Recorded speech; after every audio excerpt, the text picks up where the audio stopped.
Hey there, YouTube land. And tonight has been, well, it's been a big day. We had the whole E3 thing going on, a lot of, just it's been one of those busy days. So I wanted to make a video. I want to make kind of like one that I never thought I'd make, actually. No, but had made for a while. I'm doing my series of want videos, basically, of movies that I hope to get down the road, movies that I want, movies that I may never get. And I give some companies a lot of crap sometimes. One of them is Twilight Time.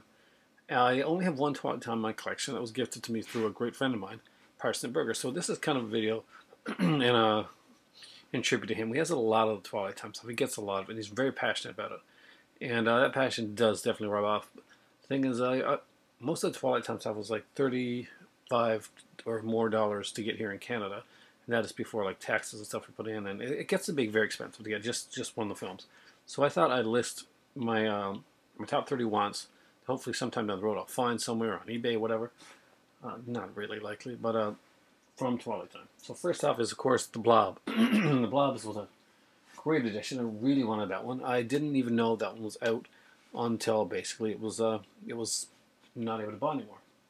So maybe that's one that, if they re-release that one, that's one that would pick up. Next up, number 2 is a Jean-Paul Belmondo movie with Catherine Deneuve, and I really love Catherine Deneuve. And Jean-Paul Belmondo is like this fantastic French actor that my better half introduced me to, and she did. Like, I've seen him and stuff, but I never really took notice of him until like we really started watching stuff. And it's one called A Mississippi Mermaid. I actually don't remember having seen it. I know that my better half probably saw it, but it's one of the ones that I wouldn't mind checking out. Next up is another Truffaut movie, and that is The Bride Wore Black. And again, just a fantastic little film that I really want to watch. Kind of his homage to Hitler. Wow, is a homage to Hitchcock. Completely different people. Next up is just intriguing, the one with Laurence Olivier and Carol Lillian. That's Bunny Lake is Missing. Interesting one. I'd like to see that. I like to kind of like, it's a Preminger film, and I would kind of like to actually see it again. Let's actually X these things out as I go through, because if I don't, it's going to be taking a lot of space. Here's another one that I do remember watching with Robert Spotswood made, and that's it's not coming up large. Okay, enlarge. Enlarge. And this is why you practice ahead of time. The movie that you can't see is Under Fire, with Nick Nolte, Ed Harris is in it, Joanna Cassidy. Pretty sure Gene Hackman's in as well. I thought it was a really fantastic film, actually. Next up is a cool little Fritz Lang film called Manhunt with Joan Bennett and Walter Pidgeon. U-Turn is one that I really did get a kick out of. I like the movie a lot. A lot of people don't like it. I thought it was good. Oliver Stone did this one. Ennio Morricone did the score for it, and just for the isolated score alone, I love that, actually. Here's one that you may all laugh at, but I really do like this movie. It's one from my childhood. I remember seeing it back in, and actually not on VHS, but on CED. So it's on a CED disc. I watched this one here. It was To Sir with Love, and of course, like many people, I was pretty in love with Lulu. Susie Kendall's in this film, and yeah, the Susie Kendall that you see in all those giallo films. She was actually in To Sir with Love as one of the students. Check it out. It's a fantastic little film. Sidney Poitier, probably one of my favorite Poitier roles. And it did make me cry.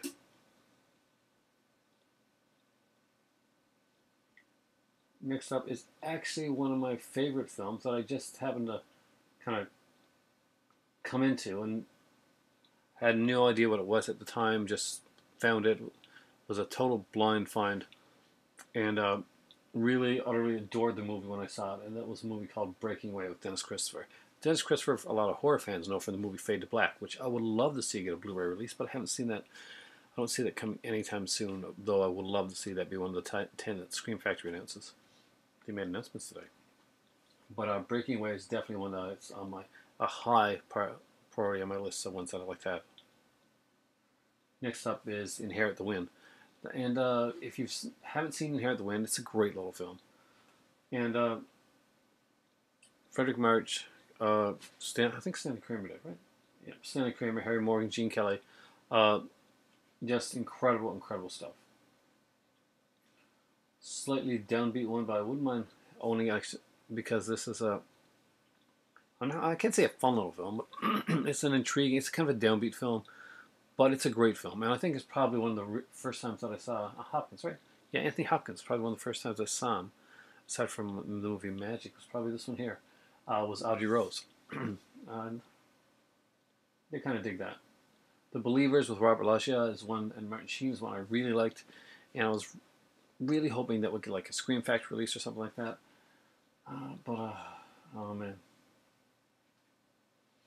The Vanishing, Jeff Bridges, and of course Kiefer Sutherland. And as far as like remakes of like foreign films goes, this one actually isn't too bad. I did kind of dig it. I thought Kiefer Sutherland did a really great job in the role, and of course it's because he had to do the normal. He had to be like the boyfriend, the one that's basically desperately looking. Uh, we all know how that ends, and it's just a fantastic little film. Next up is a Killer Elite Noon Wine, and it's Sam Peckinpah with Olivia de Havilland. I love Olivia de Havilland, and Sam Peckinpah is a fantastic director. So, yeah, I would definitely have that one. I don't think I've ever seen the Noon Wine, but I think it's a TV. Yeah, it's a TV director one they did, but I'd love to see it. And one of the movies from my childhood, one of the movies that I grew up watching and I watched so many times. I watched it so many times that I knew the words to the song that the movie is actually titled, and it's not in English. The movie is that's not the song, La Bamba, and the Sir Richie Valens. That was a fantastic film, and it was just one of those movies that I watched when I was. I guess it hit me, and I liked the music. I liked the way it was done. I like these type of films, these biopics, with especially with ones with music. My dad is a musician. I was a musician for years. I could pick up any instrument, and just play it. Like, and here, no, I cannot do that. I have no musical talent. Next up is another musical one that I really liked, and Gary Busey as Buddy Holly in the Buddy Holly story. Just another fantastic little film. I'm not sure if there's many features on that one. There's not a lot on a lot of these, but isolated score track for this one here would be pretty awesome. There's a commentary in this one here as well, which with actor Gary Busey, which I would love to have. Just an amazing little film, and the Buddy Holly story is one of those that really. That's another one that really stuck with me. I used to listen. I go up to my cousin's house, and she had a bunch of tapes. It was in like one of those, those cases that you had back then. It was they'd be kind of like brown cases, and they like you'll open up the thing. It'd be like a bunch of tapes on the inside, like your tape holder, your cassette tape holder. And one of them there was like the best of Buddy Holly and the Crickets. It was I think there were like 20 songs on it, and I would listen to that over and over again, like every day. Peggy Sue, just rave on, just so many great songs, just so much great stuff. That's one I really would like. Actually, I would. That's one I would really like to have. That's definitely one of the tops. Violent Saturday, Victor Mature. Uh, Richard Fleischer directed it, and that's one that does just interest me. Don't remember it very well right now, but I really did like Victor Mature, so that was for the reason for that one. The original Born Yesterday with Broderick Crawford and Judy Holliday, and of course William Holden. It's a fun little film, and it's really cool. And there was a remake done with oh my God, I'm kind of blanking on it now. Melanie Griffith, yeah. But you can't beat the George Cukor original. It's just so cool. The Mechanic with Charles Bronson and Jill Arlen. Enough said. I mean, it's Charles Bronson, and it's one of the more kick-ass covers that Twilight Time actually has. Next up is All the King's Men, another film that's Broderick Crawford. Mercedes McCambridge, John Derrick's in this one, and totally blanked on it, but I really did like that film back in the day, so that's on the list. Oliver is one that I got to see. Unfortunately, Ron Moody recently passed away, the star of Oliver. Oliver Reed in the film actually creeped me the hell out. He was just such a mean, evil character in the movie, and the murder of the girl. But I got to be Oliver in many, many stage productions when I was growing up. It was kind of an easy fit for me when I was in drama, and I was younger, and I was this blonde-haired little kid. So it was always something along the lines of, "Please, sir, may I have some more?" More! It was always fun stuff like that. I love that loved Oliver. I love the musical. Oh man, it was so good. Fagin, so many great characters. Such. I had the original soundtrack on vinyl when I was a kid, and I used to listen to it over and over again. And Consider Yourself. Yeah, I can actually like hear it going through my head right now.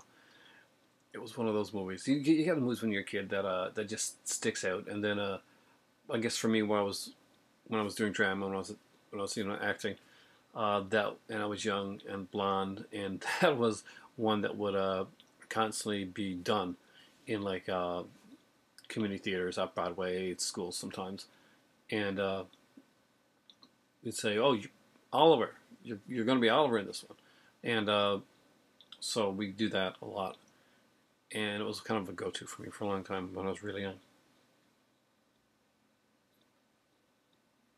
Next up is the classic Mind Warp, Bruce Campbell and Angus Scrimm. That is just a cult classic, and that's got me all over it. Just loving that type of film. The other with the Uta Hagen and John Ritter, I don't remember the other right now. I know it's kind of a horror film, psychological horror. Let's see, other psychological. Okay, perfect. I kind of remember, but I don't remember it really well. And it's one I would really, really like to rediscover, and I love to have in my collection. The Disappearance of Donald Sutherland. I love anything Donald Sutherland, I'll be honest with you. And great, cool little films. I also got David Hemmings and one of my favorite actors, Christopher Plummer, in it. In like Flint, I would like to have for my better half. She loved the Flint films. I got them for on DVD, and one of these days, hopefully, we'll get that on Blu-ray. I know there's two of them. I'm not sure if they did two of them on Blu-ray or not for Twilight Time. I know that one of the ones that she wanted really bad was this one, Sinbad and the Eye of the Tiger. And that's the thing, was my first time finding out about Twilight Time, like actually like really finding out about them, was that there was this Blu-ray out of Sinbad and the Eye of the Tiger. And I was going to grab it. And I said, okay, I'll wait till I get paid. And by that week, I think that was the time that it actually sold out. So on eBay, it tends to go for crazy prices one of these days. Experiment in Terror is a movie I remember from when I was young, and I think Lee Remick's in this one. Yeah, and Glenn Ford. I remember Glenn Ford, Stephanie Powers. This is one that would come on a lot on VHS, and I watched it like over and over again. Basically, there's a bin at Kmart. We had Kmart back in those days. And Experiment in Terror is one of the ones that I found through the bin, and actually discovered it that way. Now, of course, one of the biggies for my better half is Absolute Beginners. She's a huge, huge fan of that film. She loves David Bowie. She actually, she kind of got to meet him once, and when she did, she completely fangirled out and could not say a word. It was David Bowie and Iman were in the elevator in New York at this building that she was staying in, and she couldn't believe it, and she just couldn't say a word. And if you know my better half, that rarely, rarely happens. Mississippi Burning with Willem Dafoe is a fantastic film, one that I really want to add to my collection. I'm hoping that one of these days, either these things go down in price, or I'll find some on eBay or something like that. But usually on eBay, these tend to be up in price.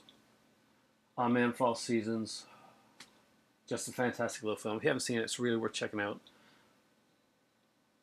Zardoz, because it's Zardoz. It's cheesy, silly, crazy fun. Not the top of my list, but it's definitely a cult classic that I would love to own. The Bounty with Laurence Olivier and Anthony Hopkins. I really did like The Bounty. Of course, Mel Gibson is pretty much the star of this one here. And I think it gets a bad rap. I thought it was a good film myself.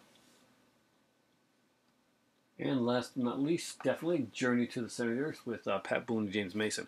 Now, my dad is a huge fan. He actually went and got this one already. He says that's a fantastic transfer, amazing transfer. So that's one of the other ones I would love to own. So there we go. Like here's one of my shorter videos. That's my Twilight Time picks, my most wanted things from Twilight Time. Of course, I've already got Fright Night, so that's not on the list. Christine, the upcoming one, will of course be one of the tops that I really want. But as far as Twilight Time Blu-rays go, those are the tops there on my want list. So maybe down the road I'll actually get a little collection of them. But for right now, I have a collection of one. Thanks for watching. For me right now, it's time for tea. Say hello to the great Pin Lord in the sky, to his buddy the Phantom, and one of these days I'll have more.